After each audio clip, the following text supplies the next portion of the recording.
Assalamualaikum warahmatullahi wabarakatuh.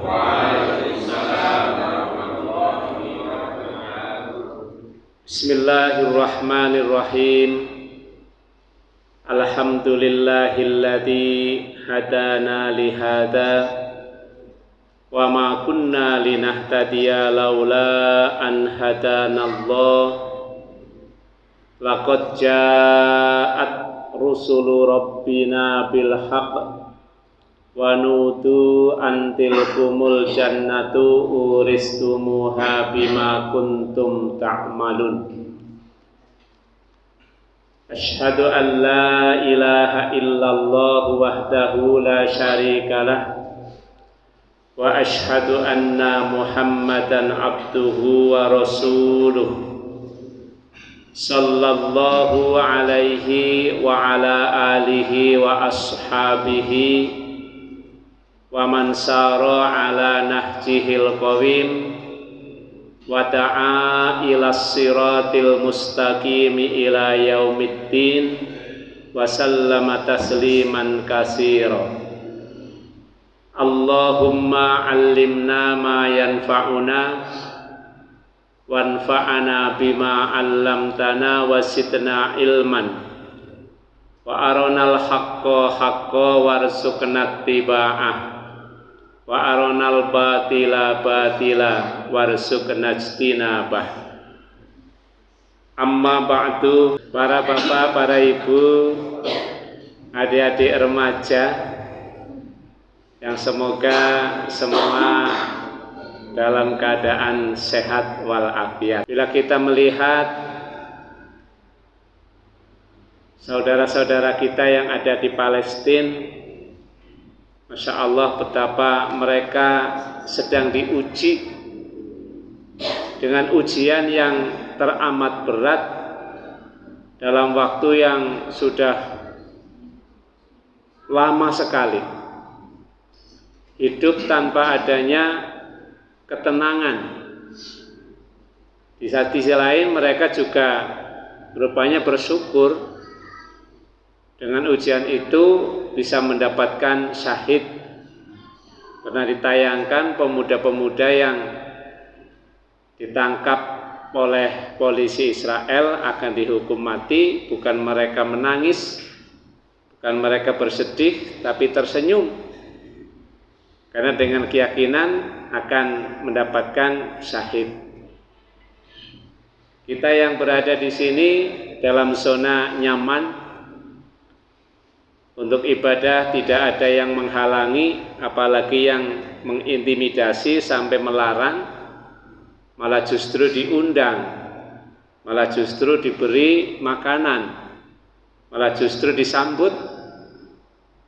Kadang-kadang tidak ada perjuangan sepertinya. Dikon ngaji tok bae angel. Bapak Ibu rahimakumullah, kawula badhe ngaturaken setunggaling tema, pembatasannya adalah takwa bekal hidup terbaik kita. Nah, pembahasan tentang takwa ini memang tidak pernah habis, tidak pernah kering, karena begitu pentingnya untuk kita.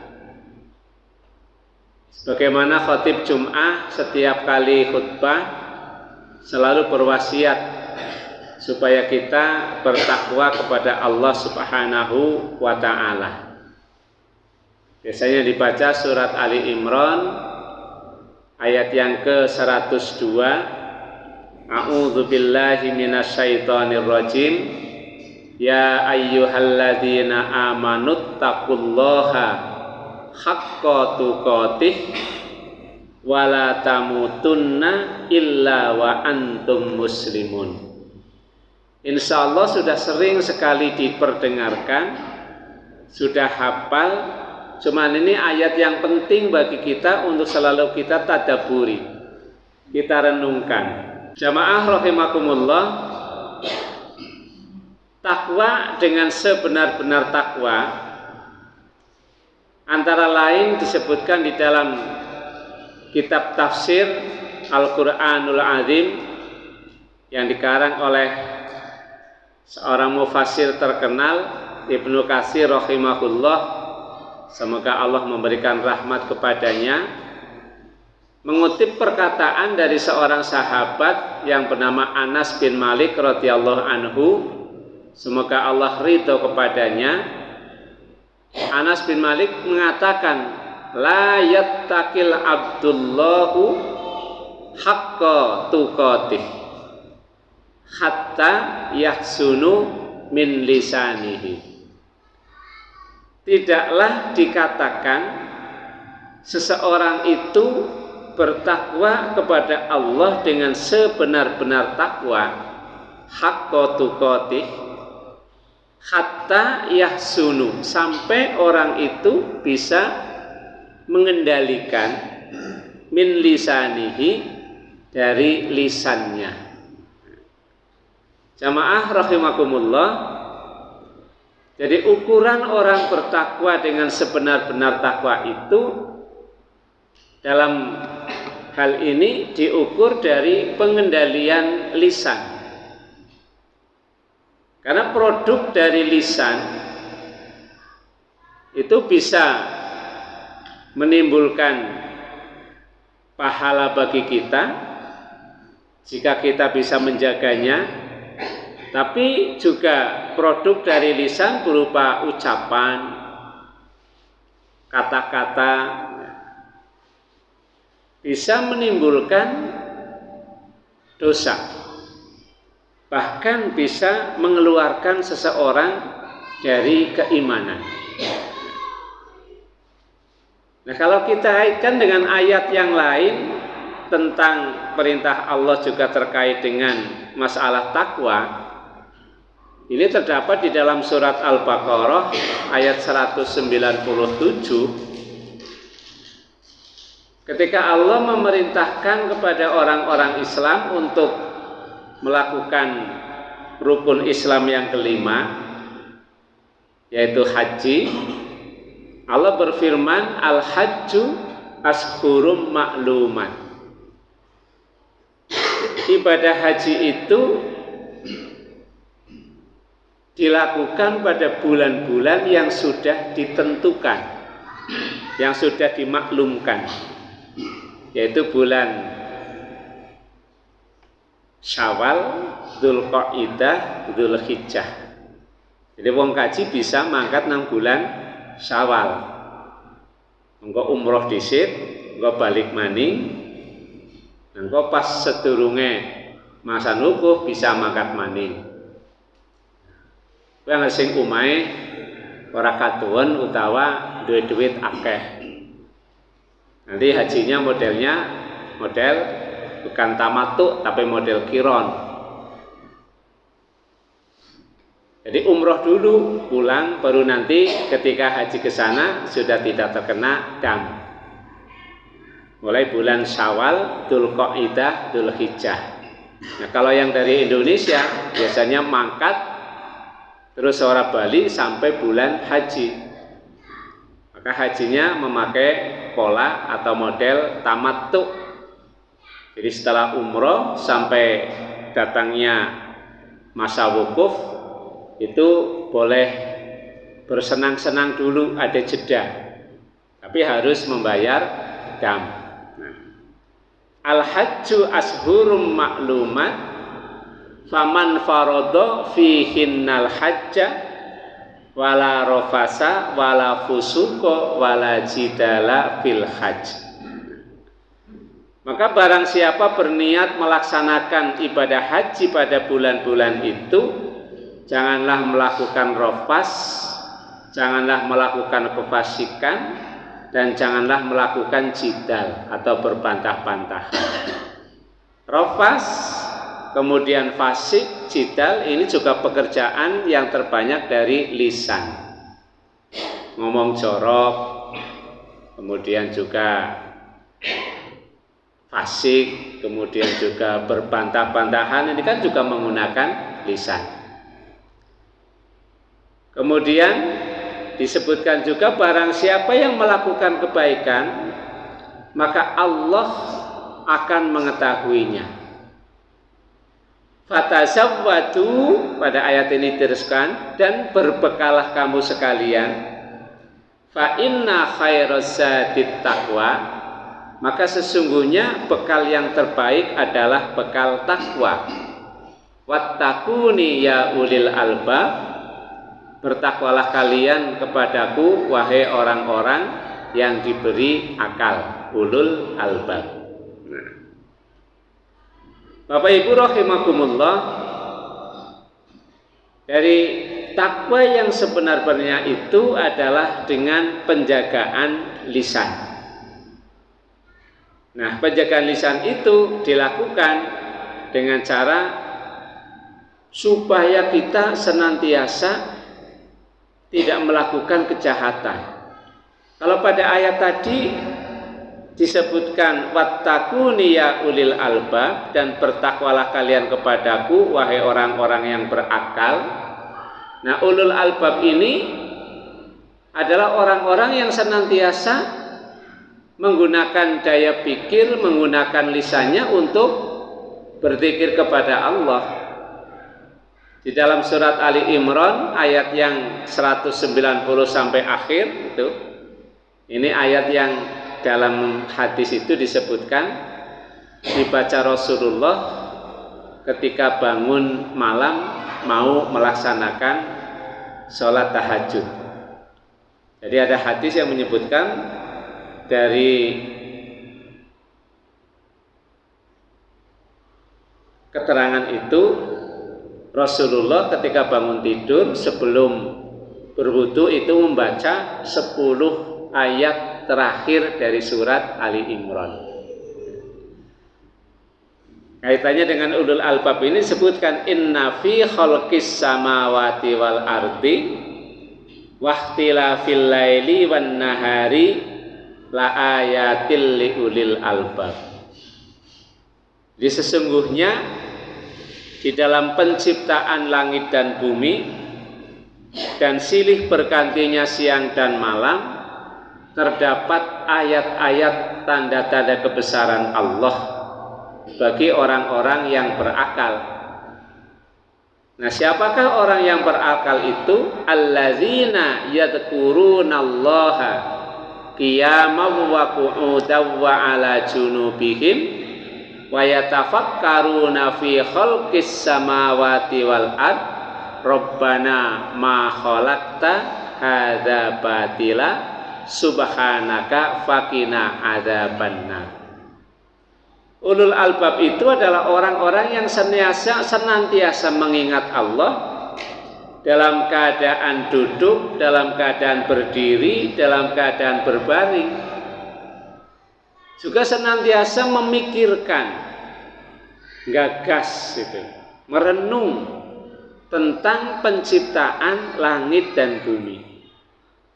Sampai dari perenungan, dari tadabbur itu dia mengakui Rabbana ma khalaqta hadza batila. Sungguh wahai Tuhan kami, tidaklah Engkau ciptakan segala sesuatu itu batil, sia-sia. Pasti ada manfaatnya, ada keteraturan di sana. Subhanaka faqina adzabannar.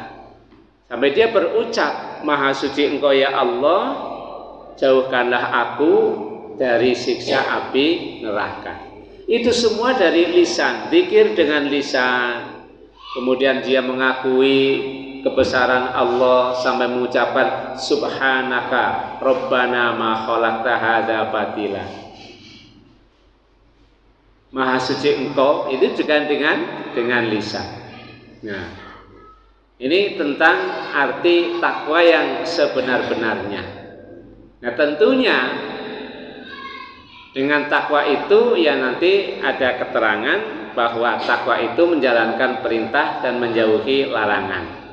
Tapi dari keterangan Anas bin Malik radhiyallahu anhu itu, orang yang bertakwa dengan sebenar-benar takwa adalah alladzi yahsunu min lisanihi, yang mampu mengendalikan lisannya.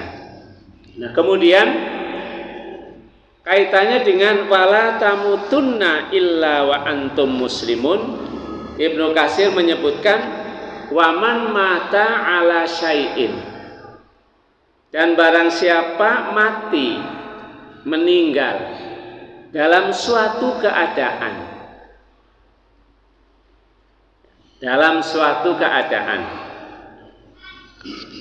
bu'isa alaihi, nanti akan dibangkitkan dalam keadaan seperti itu pula. Maka ada doa supaya kita diberi rezeki husnul khotimah, dan kita mendoakan saudara-saudara kita juga husnul khotimah. Nah, husnul khotimah ini makna yang paling gampang ya meninggal dalam keadaan baik, meninggal dalam keadaan Islam. Wala tamutunna illa wa antum muslimin. Sebab kita tidak tahu kapan, di mana, dalam keadaan apa ketika kita menemui ajal kita. Anak sing mati lagi balapan, anu pembalap sih, matinya lagi balapan. Anak sing mati lagi gelut, anu petinju, matinya gelut. Anak sing mati lagi maksiat, naudzubillahi min dzalik. Banyak ini yang meninggal dalam keadaan sedang tidak melakukan ketaatan, sedang melakukan kemaksiatan. Tapi juga banyak saudara-saudara kita yang Masya Allah secara lahiriah menemui kematian sedang dalam keadaan melaksanakan ibadah. Kalau wingi kula ngawal satu kloter itu jumlahnya 300 suwita. Petugasnya 5 orang. Ketua kloter, pembimbing ibadah, 1 dokter, 2 perawat. Ini di luar petugas haji daerah.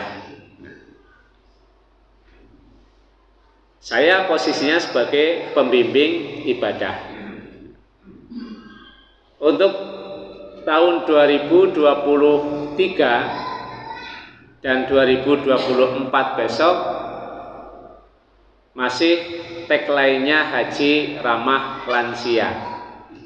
Jadi 360 kemarin yang sudah tergolong lansia itu 200 orang, 200 wong. Sing nganggo kursi roda 14. 14. Sing wis ora bisa babar blas munggah kursi roda itu ada 3. Jadi kudu digotong. Nah. Ya. Yang dikembalikan sudah sampai Solo 1 orang rempoah. Jadi tekan kanan wis ora ngerti apa-apa. Njaluke bali bae. Lagi dikawangan ya repot. Ini yang memutuskan dokter. Dari istitaah apa tidak. Dokter mengatakan dia sudah pakai kursi roda, sudah demensia berat, wis kelalen, orang disapa-sapa, sudah tidak tenang, mintanya pulang terus. Nah, akhirnya dipulangkan. Keluarganya nggak mau terima, bayar larang-larang, nunggu puluhan tahun, gari mangkat tok ora bisa mangkat. Tapi jadi melas nek diangkat, nah tetap diangkatnya nanti akan kasihan. Nah qadarullah kemarin kloter saya termasuk yang telah dijemput di Musdalifah. Jadi SOP-nya jamaah haji itu setelah wukuf tanggal 9 Dzulhijjah ba'da maghrib mulai diangkut ke Musdalifah. Mabit itu dimulai pukul 12 lah, atau minimal lagi jam 12 tengah malam. Mulai maghrib sudah mulai diangkut, nanti di sana nunggu ya. Subuh itu sudah harus selesai. Jadi subuh wis nang Mina kabeh. Kloter saya mulai jam Isya itu sudah diangkut, mipil begitu. Pakai bis ya. Kloter bis terakhir saya isi yang kursi roda. Ini satu keberuntungan. Saya pesan kepada ketua kloter oke sing sebis iki sing pakai kursi roda ora usah mudhun nang Musdalifah. Dadi mabite mung mandeg nang bis. Repot. Munggah mudune kursi roda itu repot banget. Nah, betul begitu sampai sana berhenti sebentar langsung ke Mina, ke tenda di Sangaso. Nah, yang lain sing kudune subuh wis diangkut nganti subuh wis akeh ribuan. Saya di pintu 79, yang pintu 78 sampai ke sana itu juga masih menunggu banyak sekali. Kemudian yang 80 ke sana juga masih banyak sekali. Tidak ada bis yang menjemput. Mulai subuh wis gelisah. Iki kepriyane subuh urung diangkat. Pada subuhan nang kono. Sampai jam 7 mulai panas urung diangkut juga. Nggak ada bis yang lewat. Nggak tahu apakah macet, apakah sabotase, apakah yang lain. Yang jelas itu sampai jam 7, jam 8, jam 9, jam 10 mulai gelisah. Panas pun. Panas nggak ada atap. Kalau nganti umpetan karo Pak Ibnu Hasan ngiyup nang WC. Nah kan ini WC tok. Paling ada tenda yang buat mau masuk ke bis itu. Sampai jam 11 belum ada dijemput juga. Ini sudah kehabisan air mineral. Di jamaah wis entong. Kesel tanggal 9 wukuf, maam terakhir gue lagi arep meng Musdalifah, berarti wengine tekan esuk ya turu-turu nang arah-arah ya ora karu-karuan. Orang ana suplai makanan babar blas. Kentongan banyu. Sampai saya sebagai petugas nuturi banyu. Sing bengine dibuangi we tetuturi maning si setengah botol kumpul nate karena jamaah sampai jam 12 itu belum ada drop air, baru setengah 1 drop air datang tronton lo is rebutan kayak wong ora teburu banyu oke songkol-songkolan sekrat balangna nggak ada makanan sama sekali. Baru jam 1 itu dikasih pisang balang-balang, nah, ya rebutan gedang. Saya keluar dari Musdalifah itu jam 1 lebih dengan jamaah 3 yang masih diinfus. Jadi sudah banyak yang tumbang, Lain gane sing lansia gue ora tek gawak nanganan dan luwih akeh maneh. Nah ini akibatnya ketika pulang dari Mina melaksanakan tawaf ifadah, sing mau naik kursi rodane wong 14 tambah dadi wong 40. Seminggu ora rampung tawaf ifadah. Masya Allah, sabar betul itu. Angger bayar jasa dorong waktu padat-padatnya itu 1.000 real Pak. 1.000 real.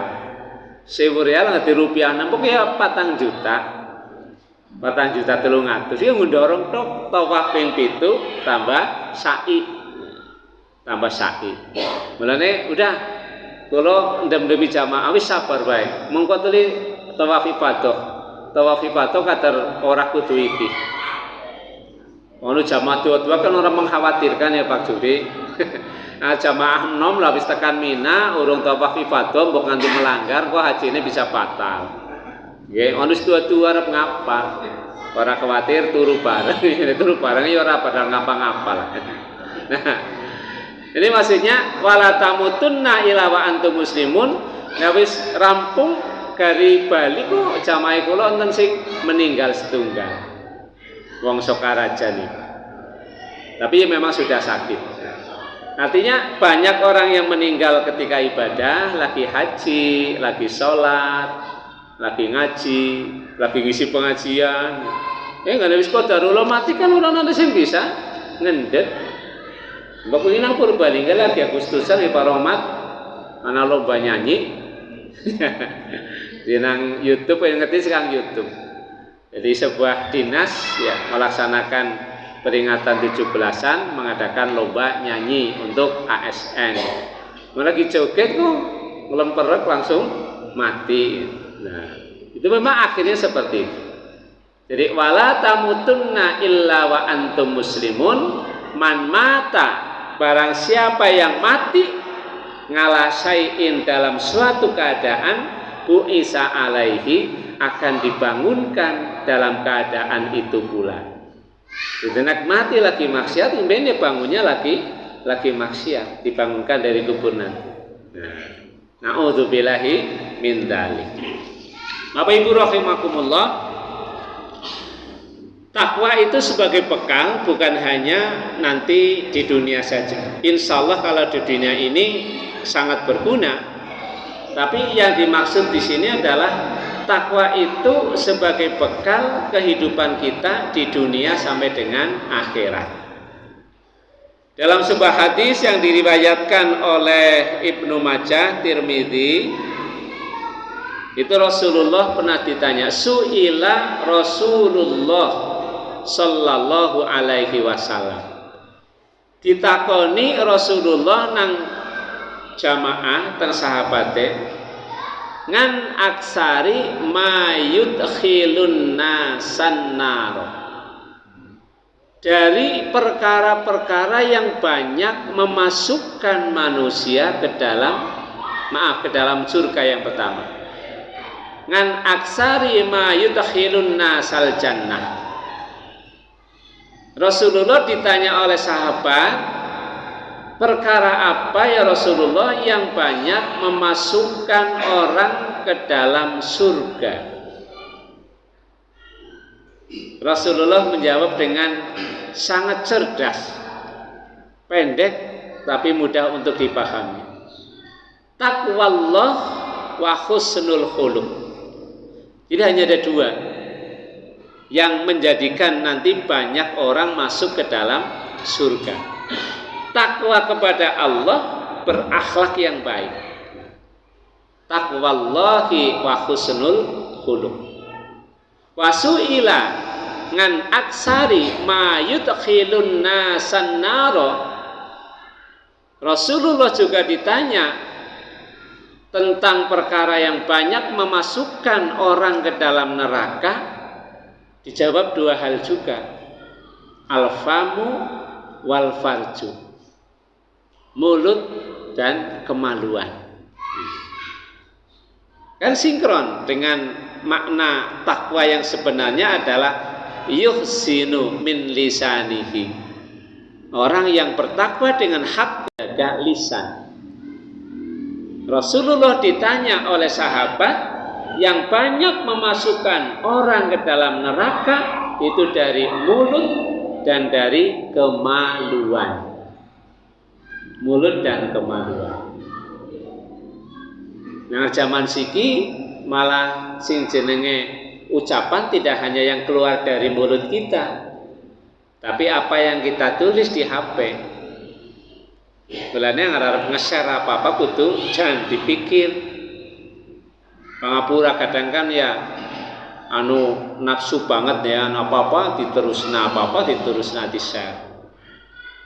Kadang wis hoak ya di share bae. Kadang kedaluwarsa ya di share bae. Enggak ada dhewe arep nge-share nulis juga hati-hati. Jempolnya dhewe kok jempol bucil. Kadang-kadang nutul hurufnya keliru. Nggih. Wingi pas haji niku jan temenan orang Lombok lan moga-moga utuh ngrasani ya. Wong Pak Ibnu ngaku dhewe. Jadi nang Madinah wis meh bali kurang rondina kan barang kudu ditimbang. Opere ditimbang. Nah bar ditimbang, sedurunge ditimbang kuwi kumpulna. Ora digotongi dewek. Nanti ada umal, ada petugas. Mak Ibnu Hasan sebagai khatimul hajj dari KPIku Muhammadiyah memerintahkan kepada jamaahnya, koper harap ditaruh di depan pintu. Beli ngetik we antara huruf R dengan huruf T kan anu jejer. Nah kok sing dipencet kok malah kepencet huruf T ne. Wis kadung di-share. Untung urung kewaca. Jadi utuh koper tapi dadine nah. Langsung dibusak. Masya Allah harna. Karang ngono deh harpa emang anu patiran kawit kawit PGA bolos bareng ya tahu ya. Ya Allah haji. Untung tebus apa sih? Aku nulis koper kok jadi. Nah, jadi kopet itu. Jadi koper harap ditaruh di depan pintu kamar hotel. Ya kan jadinya atuh banget ya. Jadinya atuh banget. Jadi saru kan ya. Jadi saru. Nah, ini ucapan. Jadi jentik kita pun bisa menimbulkan hal yang salah, hal yang salah. Ibu-ibu juga izin, hati-hati kan izin. Anak halako kajian, ibu-ibu izin orang bisa melu kajian. Arab nulis, mohon maaf ustadzah, saya tidak bisa ikut kajian karena sedang nemenin suami. Nemenin, bahasa Indonesia gaul itu. Lah emek kan jajal kalau n, lo emek malah ketutup, amone n dari NKP kan jadi nenenin. Nah, aduh banget kan. Mohon maaf ustadzah, saya tidak bisa ikut kajian sedang. Nah, kan aduh banget nenenin suami. Duh. Lalu kudu ngatian arep ngeser. Nah kanjane kula nulis, dikabari papane kanjane niku lagi nang rumah sakit. Anu bahasa Jawa ya moga-moga enggal mari. Karo kejejer, pirang dina nembe sadar. Njaluk ngapura berketemu njaluk ngapura. Masalah ini moga-moga cepet mati kan atuh banget ya. Kudu bener-bener ngati-hati. Nah ini lisan itu yang tidak disengaja kadang bisa menimbulkan hal yang tidak baik.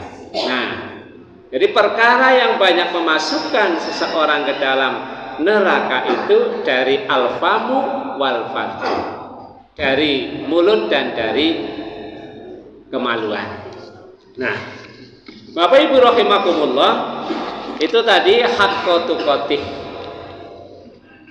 Ada yang menyebutkan pula bahwa takwa itu sebetulnya apa? Secara bahasa, jadi takwa itu seperti ini digambarkan. Jadi sesuatu antara seorang hamba dengan yang ditakuti ada penghalang.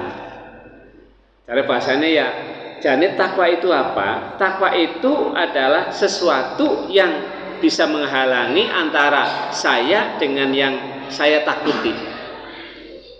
Jadi kalau orang yang beriman takut kepada murka Allah, takut kepada neraka, itu mesti dia harus membuat penghalang supaya tidak terkena murka Allah, supaya tidak terkena siksa api neraka. Nah, penghalang yang dibangun adalah dengan cara melaksanakan perintahnya, menjauhi larangannya. Seumpama makan, panjenengan iku wedi panas, ibu-ibu masak nang dapur, wajah atas goreng, arep diganti numpangna panci. Mbok pancine ora ditumpangna nang dhuwur wajah, lagi wajahnya panas, pancine dhuwurna wajah bae. Mesti wajahnya tilik dhisik. Sebab anu panas, kepriwe carane ben dhewek bisa ngelihna wajah tapi ora kena panase. Biasanya nganggo cempal. Nek iki ana kaos tangan sing anti panas atau yang lain sebagainya. Bisa selamat. Listrik ini kan ada setrumnya, kita yakin ora katon tapi luar biasa. Mbok ora ana bedane kabel sing ana setrume karo sing ora ana setrume pada baik. Tapi dengan setrume begitu timek langsung bisa koit mati. Mulane tang digawe nggo nyekel kabel sogi karet, nah supaya tidak terkena setrumnya. Nah karet itulah yang harus kita adakan. Nah kalau kita takut kepada siksa Allah, takut kepada neraka, ya penghalangnya adalah jangan melakukan yang dilarang dan laksanakan yang diperintahnya. Maka sering diartikan bahwa takwa itu adalah melakukan yang diperintahkan oleh Allah, kemudian menjauhi yang dilarang oleh Allah Subhanahu wa taala. Nah, kemudian Ibnu Mas'ud ini juga seorang sahabat, ketika menafsirkan ayat yang berbunyi ittaqullaha haqqa tuqatih, itu menyebutkan ayyuta'a fala yu'sa. Jadi maksudnya kamu taat kepada Allah tapi jangan melakukan maksiat. Jadi bertaat kepada Allah, jangan melakukan maksiat. Wa yudhkaru fala yunsa, kita harus selalu mengingat Allah, tidak boleh melupakannya. Wa ayyuskaru, dan kamu harus bersyukur, wala yukaffiru, dan jangan kafir atau mengkufuri nikmat Allah. Jadi Allah itu harus kita taati, tidak boleh dimaksiati. Allah itu harus selalu kita ingat, tidak boleh kita lupakan. Allah itu harus kita syukuri nikmatnya, tidak boleh kita kufur kepada nikmat yang Allah berikan. Jadi zikir terus. Karena tuntunan zikir pagi, zikir petang, masya Allah ini kalau sudah bisa dilazimkan, dirutinkan, ini akan sangat bermanfaat. Zikir pagi, zikir petang. Kang HP nggih wonten Ibu nggih. Nah, sing urung bisa lancar ya ngetutna HP. Kalau sudah dibiasakan, insya Allah akan ada sesuatu yang hilang dari kita ketika kita belum melaksanakan. Ya bisa jam 09.00, ya bisa jam bar asar kalau sore ya. Sambil menunggu maghrib, zikir petang, nanti akan memberikan perlindungan kepada kita. Allah akan memberikan perlindungan. Nah, komplit diwaca ya kurang lebih 20 menit lah. Untuk zikir pagi, zikir petang. Kalau kadang-kadang pas esuk urung kober ya karo mangkat ngode, karo zikir pagi. Jadi perjalanan sekang Karanglewas tekan Berkoh niku meh rampung zikir pagi ini. Malah anggar kepakol sepur nang Pasir Muncang bisa mandan rampung maning. Kep sepure biasanya suwe. Kang omah wis jam 6:30 mesti kepakol tangki kereta sing gawa tangki niku suwe kan. Wis nang ngendi nutup kan wis di pintu suwe banget. Hingga lebih lama zikirnya. Jadi dilazimkan. Karena apa? Ayyuzkara wala yunsa. Allah itu harus selalu diingat. Harus zikir. Zikir kan mengingat nggih Bu nggih. Zikir itu mengingat Allah dengan kalimat subhanallah, alhamdulillah, wala haula wala quwata illa billah. Terus dibasahi lidah kita dengan mulut kita, lidah kita, bibir kita dengan zikir kepada Allah Subhanahu wa ta'ala. Bapak Ibu rahimakumullah, tadi Rasulullah ditanya tentang yang memasukkan manusia ke dalam surga, jawabnya dua. Napa mawon Bu? Taqwallahi wa husnul khuluq. Takwa kepada Allah dan berakhlak yang baik. Akhlak yang baik menurut Ibnu Rajab rahimahullah, jalan itu sudah masuk pada pengertian takwa. Jadi kalau ditutup dijawab dengan yang perkara yang memasukkan manusia ke dalam surga, kalau hanya dijawab takwa itu sebetulnya sudah mencukupi. Tapi Rasulullah menyebutkan taqwallahi wa husnul khuluq. Husnul khuluq itu disebut sendiri setelah kata taqwallah untuk menunjukkan pentingnya. Sebab kadang ada orang yang hanya memandang sing penting ibadah, tidak mementingkan bagaimana kita berlaku terhadap sesama manusia. Nah, husnul khuluq ini adalah bagaimana kita berserawung, bagaimana kita bermasyarakat, bagaimana kita berhadapan dengan orang lain. Nah, secara garis besar para ulama salaf mendefinisikan, jadi yang termasuk husnul khuluq itu apa?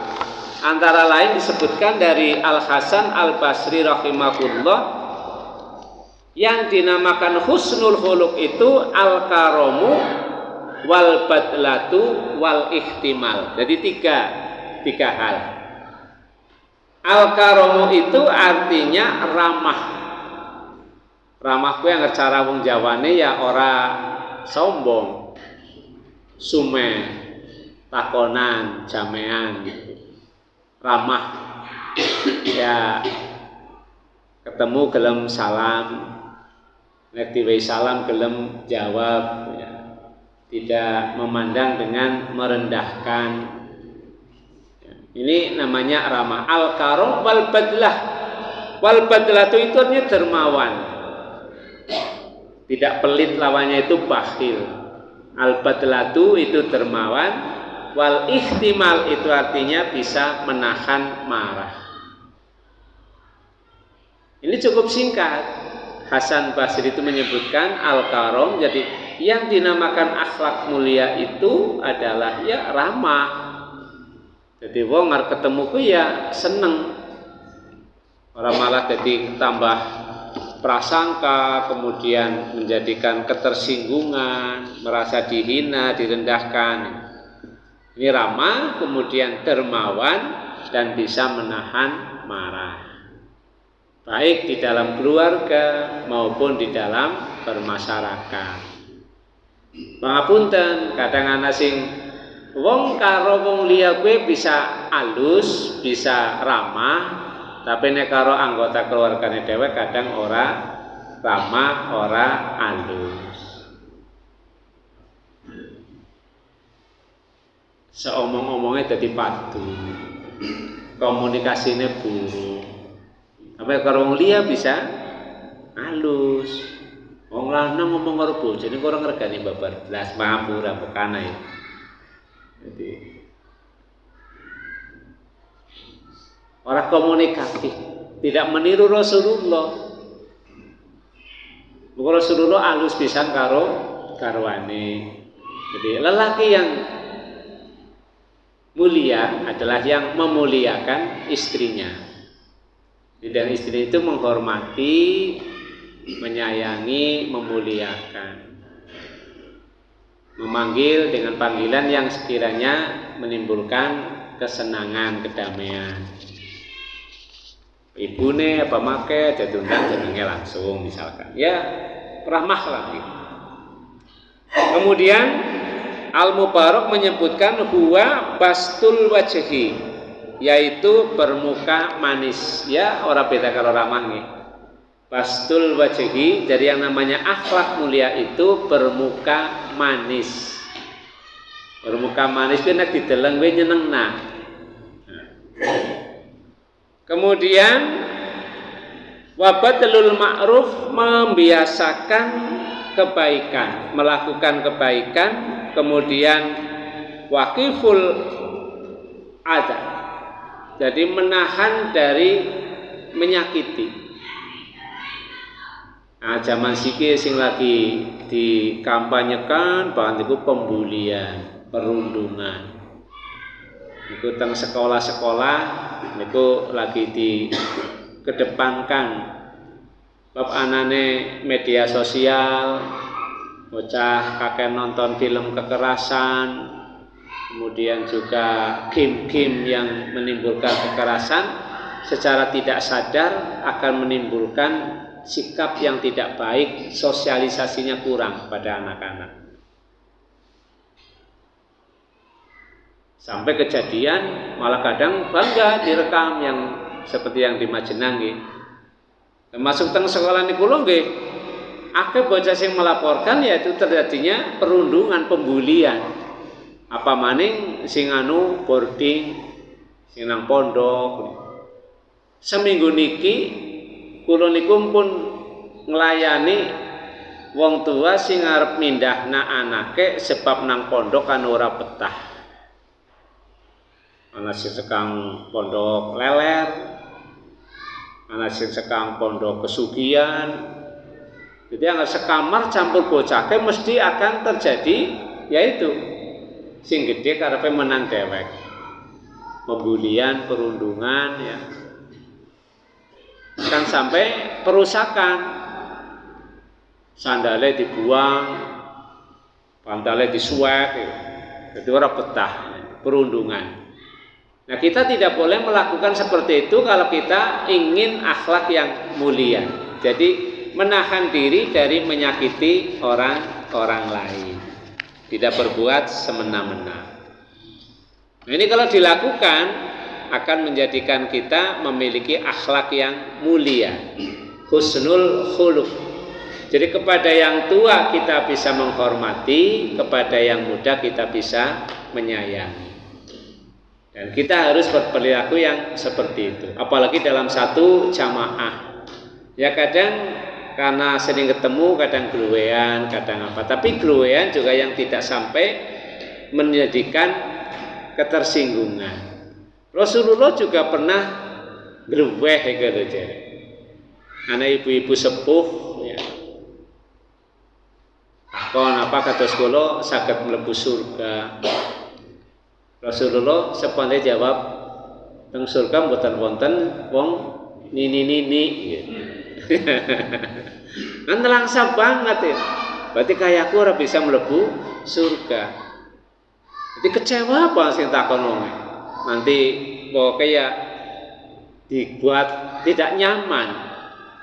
Rasulullah tahu sehingga langsung menyampaikan bahwa sing tua mengko nek mlebu surga dadi nom. Jadi orang sing tua sebab apa? Sing tua bisa dadi nom. Nang surga nane wong ayu kabeh, wong bagus kabeh.